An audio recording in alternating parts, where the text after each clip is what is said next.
বড়ুয়া জিন্দাবাদ, বৰান বড়ুয়া জিন্দাবাদ, হিমন্ত বিশ্ব শৰ্মা জিন্দাবাদ। হিমন্ত বিশ্ব শৰ্মা ৰখি থাকি এই 9টা বজালৈকে যে আপোনালোক আমাৰ কাৰণে ৰখি থাকিলে তাৰ মই সকলোকে একদম আন্তৰিক কৃতজ্ঞতাৰে ধন্যবাদ জনাইছো।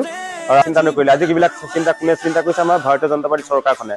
আজি চাওক আমাৰ সাংসদ প্ৰধান বৰুৱাৰ প্ৰচেষ্টাত, মাননীয় প্ৰধানমন্ত্ৰী নৰেন্দ্ৰ মোদী ডাঙৰীয়াৰ প্ৰচেষ্টাত, আমাৰ মাননীয় মুখ্যমন্ত্ৰী হিমন্ত বিশ্ব শৰ্মা, আমাৰ ৰঙা নদীৰ ওপৰত দলং, এই দলংখনৰ কথা আজিৰ তাৰিখত চিন্তা কৰিবলৈ বাকী আছে থাকিবলগীয়া কথা নেকি?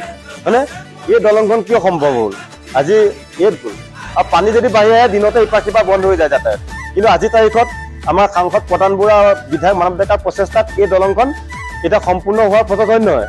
এতিয়া কৰিব লাগিব নাই? হয় নহয়? আমি মৰমটো কেনেকৈ তেওঁলোকক কৰিব লাগিব?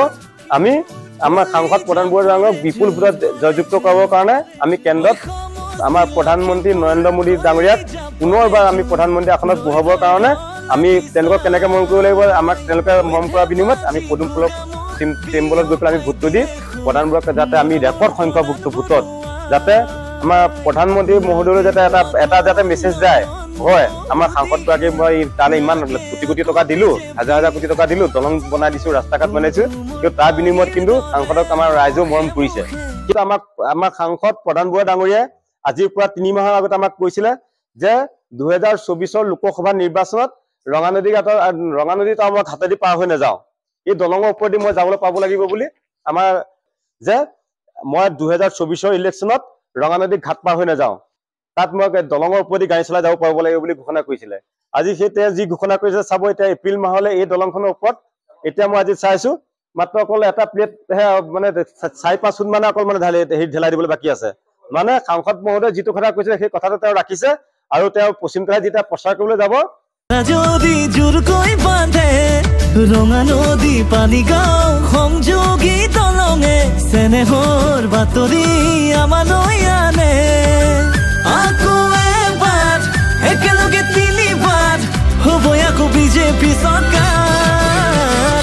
খোজে খোজে দেখো গতি ঘৰে ঘৰে আজি বিজেপি খোজে খোজে দেখো উন্নতি সকলোতে আজি বিজেপি। ডাঙৰীয়া প্ৰচেষ্টাত সম্পূৰ্ণ তৎকালীনভাৱে দ্ৰুতগতিত সফল ৰূপায়ণ হৈছে বুলি আমি আশা প্ৰকাশ কৰিছোঁ।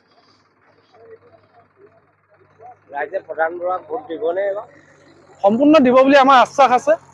এইটো কাৰণেই আছে যে ভাৰতীয় জনতা পাৰ্টীৰ যোগেদি, এই চৰকাৰৰ যোগেদি লখিমপুৰৰ তথা দেশৰ যিখিনি উন্নয়ন হৈছে সেইখিনি কোনো চৰকাৰ দিনত কৰিব পৰা নাছিলে। এতিয়া আমি আজি গাঁও অঞ্চলবিলাকতে হওক বা নগৰ অঞ্চলতে হওক আমি যিটো দ্ৰুতগতিত কাম দেখা পাইছোঁ, সেই দ্ৰুতগতিৰ ওপৰত নিৰ্ভৰ কৰি জনসাধাৰণে বৰ্তমান প্ৰধান বৰুৱা ডাঙৰীয়াক ভোট দি জয়যুক্ত কৰিব বুলি আমাৰ সম্পূৰ্ণ আশা প্ৰকাশ।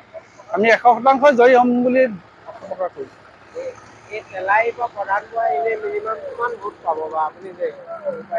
তেখেতে বিপুল ভোটত জয়ী হ'ব, এইটো আমি নিশ্চিত। তেখেতে লাখ লাখ ভোটত জয়ী হ'ব। আমাৰ এই পশ্চিম তেলাহীবাসীৰ পৰাও তেখেতে অন্তত একেবাৰে কম আমি 1 লাখ ভোট তেখেতক দিব পাৰিম বুলি আশা আছে, জয়ী কৰিম, গতিকে এইটো নিশ্চিত।